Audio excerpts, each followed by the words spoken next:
ये है ब्यूगा स्फीयर, जिसे आप अभी कोलंबिया के आसमान में उड़ता हुआ देख सकते हैं। जब लोगों ने इस रहस्यमयी ऑब्जेक्ट को अपनी आंखों से आसमान में उड़ते हुए देखा तो वो भी शॉक रह गए। कुछ लोकल्स की माने तो ये उड़ते हुए अपने रंग बदल रहा था और तभी अचानक ये तेजी से जमीन की ओर आकर क्रैश हो गया। इसके बाद जब कई वैज्ञानिकों द्वारा इस रहस्यमयी गोले की जांच की गई तो उसमें कुछ चौंकाने वाली बातें सामने आई, क्योंकि ब्यूगा स्फीयर की एक्सरे इमेजेस में साफ साफ दिख रहा था कि ये बिल्कुल परफेक्टली गोल था, जिस पर कोई भी जॉइंट्स नहीं थे। साथ ही में इसमें 3 अलग अलग मेटल लेयर भी डिटेक्ट हुई, जिनमें 18 अजीब से मार्क्स थे और उनके बीच बीच में एक माइक्रोचिप जैसा स्ट्रक्चर। इतना ही नहीं, जब इस ब्यूगा स्फीयर का वजन चेक किया गया ना तो उसमें देखा गया कि ये लगातार अपना वजन बदल रहा था। इसके अलावा इस पर कई अजीब सी एलियन लैंग्वेज सिंबल्स भी बने हुए थे, जिन्हें आप अभी अपनी स्क्रीन पर देख रहे हैं। इन सब रहस्यमयी घटनाओं को देखते हुए कई एक्सपर्ट्स ने कहा कि ये एक एलियन ओरिजिन टेक्नोलॉजी है, यानी कि ये स्फीयर इंसानी नहीं बल्कि दूसरी दुनिया से पृथ्वी पर आया है। पर आखिर इसकी सच्चाई क्या है? क्या इन वीडियोस में दिख रहा है ये ब्यूगा स्फीयर सच में कोई एलियन टेक्नोलॉजी है या फिर इसकी सच्चाई कुछ और है? आज के इस वीडियो में हम इस टॉपिक के बारे में डिटेल में बात करने वाले हैं और इस ब्यूगा स्फीयर के पीछे की असली सच्चाई का पता लगाने वाले हैं। सो हेलो गाइस, मैं हूं कौशिक और चलिए शुरू करते हैं एक और नए एपिसोड को।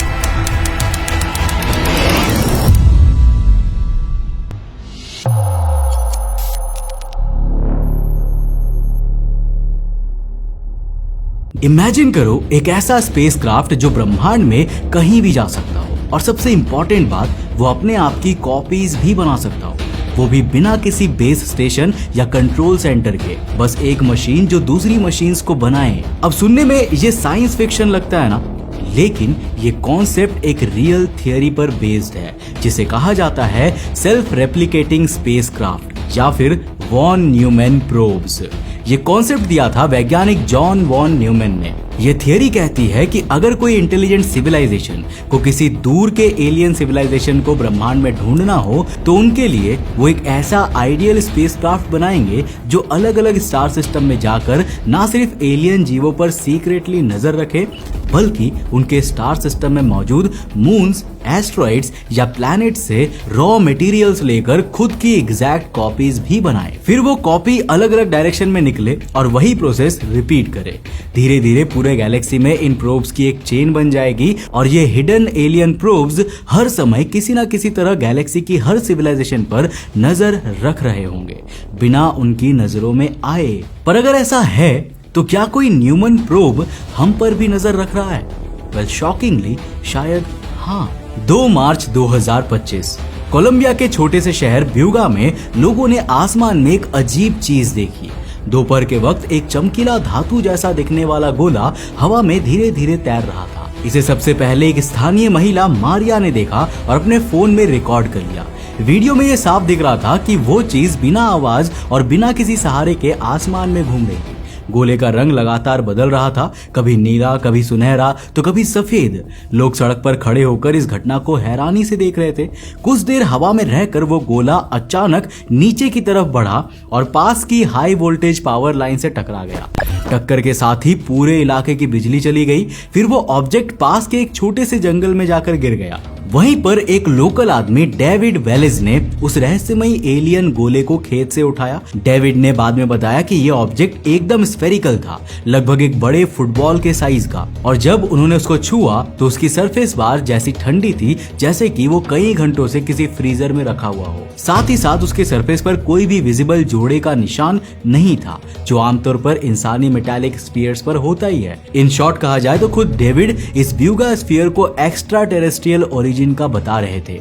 इन सब के बीच एक अजीब चीज और हुई जिसने इस पूरी स्टोरी को और भी रहस्यमयी मोड़ दे दिया, क्योंकि खेत से इस ब्यूगा स्फीयर को उठाकर डेविड ने यह ऑब्जेक्ट ना ही अथॉरिटीज को दिया और ना ही पुलिस वालों को दिया। उनका कहना था कि अगर ये सरकार के हाथ में गया ना तो शायद ये ऑब्जेक्ट कभी दोबारा पब्लिक के सामने आएगा ही नहीं। इसलिए उन्होंने ये स्फीयर एक ऐसे व्यक्ति को सौंप दिया जिसका नाम यूएफओ रिलेटेड कंट्रोवर्सी से पहले भी जुड़ चुका है, और उनका नाम है जेम मॉसान। हाँ, वही इंसान जो कुछ साल पहले अपनी खुद की बनाई ह्यूमन बोन्स और ग्लू ममीज को लेकर मैक्सिकन पार्लियामेंट में पहुंच गया था।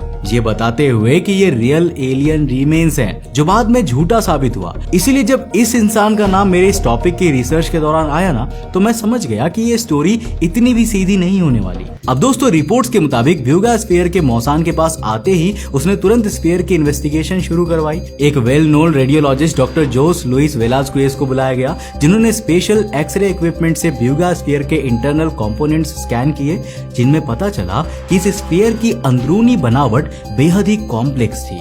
ये 3 अलग अलग मेटालिक लेयर से बना था, जिनके बीच में अंदर 18 बेहद छोटे गोलाकार कण या गोले लगे हुए थे, मानो किसी स्पेशल टेक्नोलॉजी सर्किट को प्रोटेक्ट कर रहे हो, क्योंकि उनके एग्जैक्ट सेंटर में एडवांस्ड चिप जैसा कुछ छिपा हुआ था। इस पूरे स्फीयर का ये इंटरनल स्ट्रक्चर देखने में किसी फ्यूचरिस्टिक सर्किट बोर्ड जैसा लग रहा था। अब स्फीयर के आउटर सरफेस की बात करें तो उस पर भी कई रहस्यमयी सिंबल्स बने थे, जिनमें से कुछ शब्द हमारे प्राचीन सिविलाइजेशंस की लैंग्वेजेस जैसे थे, जिन्हें जब कुछ एक्सपर्ट्स ने डिकोड करने की कोशिश की तो कुछ रैंडम शब्द मिले, लाइक यूनिटी, ट्रांसफॉर्मेशन और कॉन्शियसनेस। तो यहाँ पर सवाल यह है कि क्या ये स्फीयर कोई एलियन टेक्नोलॉजी है और इस पर बने इन सिंबल से एलियंस हमें कोई मैसेज देना चाहते हैं? तो देखो, ब्यूगा स्फीयर की जांच के दौरान वैज्ञानिकों को एक और अजीब चीज पता चली।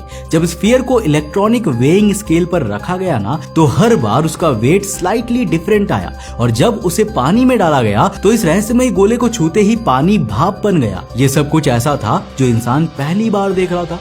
यहाँ तक कि हमारी भी टेक्नोलॉजी अभी तक केपेबल नहीं है कि वो इतना एडवांस्ड, बिना इंजन, आवाज किए उड़ने वाला, अपना रंग और वजन बदलने वाला कोई प्रोब बना सके। जैसे ही ब्यूगा स्फीयर से संबंधित इन रहस्यमयी घटनाओं के साथ इसका वीडियो इंटरनेट पर वायरल हुआ, अब सबके मन में एक ही सवाल था, आखिर इस रहस्यमयी ब्यूगा स्फीयर के पीछे की सच्चाई क्या है, और क्या इसे किसी एडवांस एलियन सिविलाइजेशन ने इंसानों पर स्पाई करने के लिए भेजा है?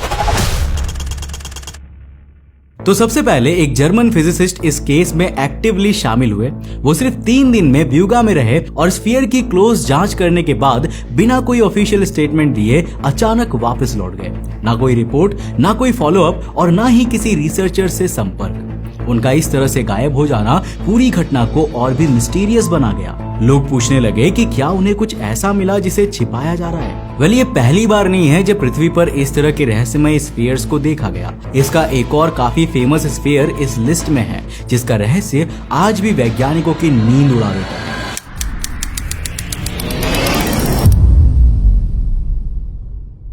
इस रहस्यमय स्फीयर का नाम है बेड्स स्फीयर, जो साल 1974 में फ्लोरिडा में मिला एक shiny perfectly spherical metal ball था, और ये भी अनएक्सप्लेन्ड मूवमेंट करता था, जिसे भी एलियन ओरिजिन का माना जाता है। और कई रिपोर्ट्स के मुताबिक आज भी यूएस गवर्नमेंट इस बेड्स स्फीयर के एलियन टेक्नोलॉजी पर रिसर्च कर रही है। तो क्या ब्यूगा स्फीयर भी ऐसी ही कोई अनएक्सप्लेन्ड एलियन टेक्नोलॉजी है? ब्यूगा स्फीयर की ये खबर जब दुनिया भर में वायरल हो रही थी, तभी एक और अजीब घटना हुई जिसने इस मामले को और ज्यादा कॉम्प्लिकेट कर दिया, क्योंकि अब एक और नया वीडियो वायरल होने लगा जिसमें ब्यूगा स्फीयर जैसा एक दूसरा स्फीयर कोलंबिया के ही एक और दूसरे शहर में उड़ता हुआ दिखाई दिया।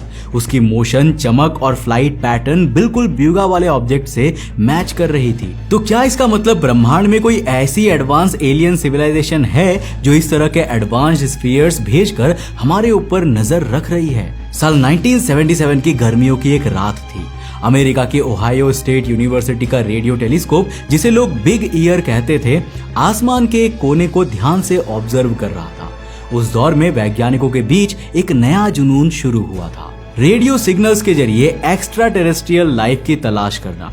रेडियो वेव्स को स्कैन करके ये देखा जा रहा था कि क्या किसी डिस्टेंट स्टार सिस्टम से कोई सिग्नल हमें भेजा जा रहा है। और फिर अचानक एक सिग्नल हमें मिलता है जिसने दशकों तक सेटी यानी कि search for extra terrestrial intelligence community को हिलाकर रख दिया। इसका कोड था 6EQUJ5। नाम भले ही अजीब हो, लेकिन इसका असर गहरा था। ये सिग्नल करीब 72 सेकंड्स तक लगातार एक नैरो फ्रीक्वेंसी बैंड में आता रहा और सोर्स की डायरेक्शन थी सजिटेरियस कॉन्स्टेलेशन। अब देखो, ये कोई स्टैटिक नॉइज नहीं थी, बल्कि इतना परफेक्ट और इंटेंस था कि टेलीस्कोप ऑपरेटर जेरी अहमान ने अपने प्रिंट आउट के बगल में बस एक शब्द लिखा, वाओ। यहीं से ये सिग्नल वाओ सिग्नल के नाम से इतिहास में दर्ज हो गया। पर असली ट्विस्ट ये था ना कि ये सिग्नल कभी दोबारा मिला ही नहीं। नासा से लेकर सेटी और दुनिया के कई ऑब्जर्वेटरीज ने सालों तक उसे फिर से कैप्चर करने की कोशिश की, बट नथिंग। एक बार मिला और फिर हमेशा के लिए गायब हो गया। और यही बात इसे बाकी कॉस्मिक इवेंट से अलग बनाती है। अगर ये नेचुरल होता, सुपरनोवा या पल्सार की तरह, तो दोबारा जरूर मिलता, लेकिन ये मिला एक ही बार, एकदम टारगेटेड तरीके से, बिल्कुल उसी तरह जैसा कोई इंटेलिजेंट सिविलाइजेशन किसी को मैसेज भेजते वक्त करता। इसकी फ्रीक्वेंसी थी 1420 मेगाहर्ट्ज की, जो हाइड्रोजन गैस की नेचुरल एमिशन फ्रीक्वेंसी है। अब सवाल उठता है कि एलियंस को कैसे पता होगा कि इंसान इस फ्रीक्वेंसी को इंपॉर्टेंस देगा। पर यही पॉइंट इंटरेस्टिंग है। हाइड्रोजन पूरी यूनिवर्स का सबसे कॉमन एलिमेंट है। अगर कोई इंटेलिजेंट स्पीसीज मैसेज भेजना चाहेगी ना, तो शायद वो ऐसा यूनिवर्सल चैनल ही यूज करेगी। मतलब ये सिग्नल पूरी प्लानिंग के साथ भेजा गया हो सकता है, लेकिन फिर ये एक बार ही क्यों आया? क्या ये किसी पासिंग एलियन प्रोब का सिग्नल था? यहीं से ये कहानी कनेक्ट होती है हमारे इंट्रो वाले वॉन न्यूमैन प्रोब से, जिसे अब हम थोड़ा डिटेल में जानेंगे। तो साल 1940 के दशक में मैथमेटिशियन जॉन वॉन न्यूमैन ने एक ऐसी थियोरेटिकल मशीन की पॉसिबिलिटी एक्सप्लेन की थी जो खुद को रेप्लिकेट कर सके, जैसा हमने वीडियो के शुरुआत में समझा। यानी अगर किसी एडवांस सिविलाइजेशन ने ऐसा स्पेसक्राफ्ट बनाया जो दूसरे प्लैनेट्स पर जाकर खुद की कॉपी बना सकता हो, तो वो मशीन्स एक्सपोनेंशियल तरीके से फैल सकती है। और सबसे लॉजिकल स्ट्रक्चर जो ऐसी प्रोब्स को दिया जा सकता है वो है स्फीयर, क्योंकि spherical structure vacuum pressure, heat flux और डायरेक्शनल मूवमेंट सभी को आसानी से झेल सकता है। इसीलिए अगर कोई alien probe random galaxies explore कर रही हो तो उसका स्फेरिकल होना पूरी तरह से प्रैक्टिकल बन जाता है। और अगर ऐसा कोई प्रोब हमारी पृथ्वी के पास से गुजर रहा हो एक्सीडेंटली या इंटेंशनली, एंड उसने कोई ब्रीफ ट्रांसमिशन भेजी हो, तो वो वाव सिग्नल जैसा लग सकता है। इसलिए कुछ वैज्ञानिकों का मानना है कि वाव सिग्नल एक फर्स्ट कॉन्टैक्ट पिंग हो सकता है, एक ऐसा सिग्नल जो किसी प्रोब के द्वारा भेजा गया हो, ये चेक करने के लिए कि क्या कोई इंटेलिजेंट लाइफ इस सिग्नल को नोटिस करती है या नहीं। लेकिन उस वक्त हमारी टेक्नोलॉजी इतनी डेवलप्ड नहीं थी कि उस डायरेक्शन में हम कोई फिजिकल ऑब्जेक्ट ट्रेस कर पाते। इसलिए ये पूरा कॉन्सेप्ट एक हाइपोथेसिस बनकर रह गया। पर ब्यूगा स्फीयर की घटना ने ये सोचने पर मजबूर कर दिया कि क्या ये ऑब्जेक्ट उसी तरह की कोई सेल्फ रेप्लिकेटिंग एलियन प्रोब थी। अगर ब्यूगा में मिला ये रहस्यमयी गोला किसी वैज्ञानिक रिसर्चर या न्यूट्रल ऑब्जर्वर के हाथ लगता, तो शायद इस बात को हम सीरियसली डिस्कस कर सकते थे। लेकिन जैसे इस स्फीयर की कहानी जेमी मॉसान से जुड़ी, सब कुछ इंस्टेंटली बदल गया। अब ये मामला किसी साइंटिफिक ब्रेक थ्रू का नहीं, बल्कि एक पुराने और बार बार दोहराए गए पैटर्न का हिस्सा बन गया। एक ऐसा पैटर्न जिसमें हर बार रहस्य, मीडिया हाइप, बड़े बड़े दावे और अंत में एक खुला धोखा ही होता है। जेमी मॉसान का नाम यूएफओ वर्ल्ड में नया नहीं है। साल 1990 के दशक में उन्होंने मैक्सिकन टीवी पर एलियन एविडेंस के नाम पर कई शोज और इन्वेस्टिगेशंस किए थे और खुद को एक यूएफओलॉजिस्ट के रूप में पेश किया था। लेकिन उनके करियर का लगभग हर वायरल क्लेम बाद में साफ साफ फेक निकला। साल 2005 में उन्होंने एक स्मॉल एलियन के बॉडी की वीडियो इंटरनेशनल मीडिया को बेचकर दावा किया कि उसकी non human origin scientific testing से साबित हो चुकी है। लेकिन कुछ ही समय बाद फॉरेंसिक एक्सपर्ट्स ने कंफर्म किया कि वो असल में एक बंदर का शव था, जिसे काट छांट कर एलियन जैसा दिखाने की कोशिश की गई थी। साल 2014 में उन्होंने एक तस्वीर लॉन्च की जिसे उन्होंने रॉसवेल स्लाइड कहा। उनका कहना था कि यह साल 1947 के फेमस रॉसवेल यूएफओ क्रैश से जुड़ी एक रियल एलियन बॉडी की इमेज है। उन्होंने प्रेस कॉन्फ्रेंस की, इंटरव्यूज दिए और इंटरनेट पर एक हाइप क्रिएट किया। लेकिन इंडिपेंडेंट रिसर्चर्स ने वेरीफाई किया कि वो इमेज दरअसल एक पुरानी म्यूजियम ममी का ब्लरी फोटोग्राफ था, जिसे एंगल और एडिटिंग से मिस्टीरियस दिखाया गया था। साल 2023 में मॉसान ने एक और बोल्ड स्टेप लिया। इस बार मैक्सिको की पार्लियामेंट में लाइव ब्रॉडकास्ट के जरिए 2 एलियन ममीज को सबके सामने पेश किया। उन्होंने कहा कि ये रिमेन्स पेरू के डेजर्ट में मिली है और डीएनए टेस्ट के अनुसार ये इंसानों से बिल्कुल अलग है। पूरी दुनिया की नजरें उस इवेंट पर थी। लेकिन कुछ ही हफ्तों में पेरू के एंथ्रोपोलॉजिस्ट और फॉरेंसिक एक्सपर्ट्स ने खुलासा किया कि वो ममीज भी फेक थी, जिन्हें कुछ इंसानी हड्डियां, कुछ जानवरों के अंगों को सबको ग्लू से जोड़कर बनाया गया था। इस बार पैटर्न वही रहा, एक weird object, attention grabbing claim, flashy media exposure और जैसे ही प्रॉपर साइंटिफिक रिसर्च शुरू होती, मॉसान के सारे क्लेम्स झूठे साबित होते। तो क्या ब्यूगा स्फीयर भी फेक है?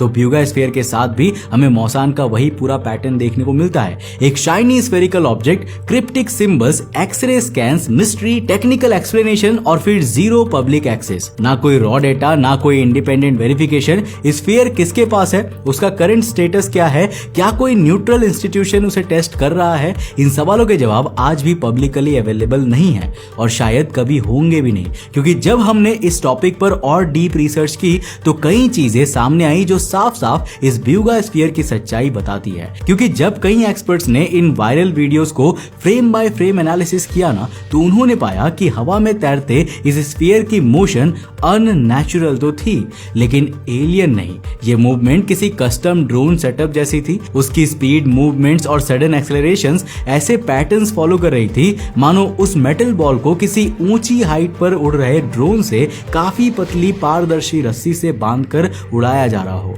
और उसके चांसेस भी काफी ज्यादा है, क्योंकि वीडियो जानबूझकर इतनी ब्लरी की गई है कि उसमें किसी बारीक तार या फिर रस्सी को देखना इम्पॉसिबल सा है। जेमी मौसान जैसे फिगर्स ये जानते हैं कि एक वायरल वीडियो करोड़ों लोगों तक पहुंच सकता है, जबकि पीयर रिव्यूड लैब रिपोर्ट मुश्किल से कुछ हजार लोगों तक ही पहुंचेगा।